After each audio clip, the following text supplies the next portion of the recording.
السلام علیکم ورحمۃ اللہ وبرکاتہ۔ سبھی مسلمانوں بھائی کو شب برات مبارک ہو۔ مبارکباد دیتا ہوں۔ شب قدر اس رات کا نام ہے جو رات کے اندر اللہ تبارک و تعالی تمام نیکیاں لکھتا ہے، تمام موت لکھتا ہے، تمام روزی و روزگار لکھتا ہے،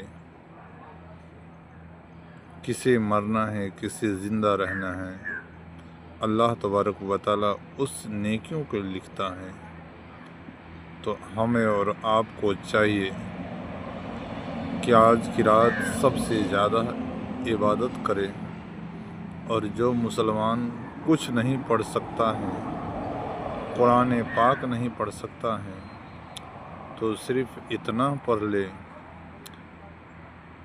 اللہم صلی علی سیدنا و شفیعنا نبینا مولانا محمد بارک وسلم والصلاۃ والسلام علیک یا رسول اللہ والصلاۃ والسلام علیک یا حبیب اللہ۔ تو اللہ پاک نے اسے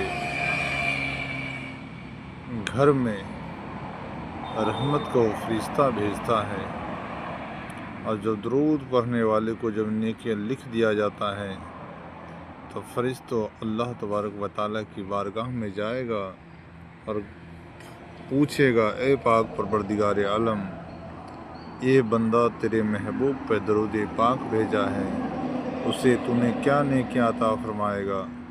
اللہ تبارک و تعالیٰ فرشتوں سے کہتا ہے کہ اے فرشتوں، تم گواہ ہو جاؤ، قیامت کے دن تم جو چیز انعام عطا کہو گے کرنے کے لیے، میں وہ چیز انعام عطا کر دوں گا۔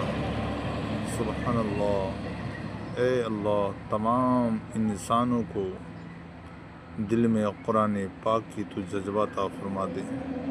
اے اللہ، تمام انسان کو اچھا بنا دے۔ یا اللہ، جسے مسلمان کے اندر غریبی ہے یا اللہ، اسی عمل اچھی بنا دے اور عمریت میں داخل کر دے، برائی سے بچ سکے۔ اے اللہ، تمام مسلمانوں کو، ہندو کو بھارت کے اندر سلامت رکھ، ایک رکھ، نیک رکھ، کسی سے لڑنے والا نہیں بنا۔ یا اللہ، سب سے محبت کرنے والا بنا۔ السلام علیکم ورحمۃ اللہ وبرکاتہ۔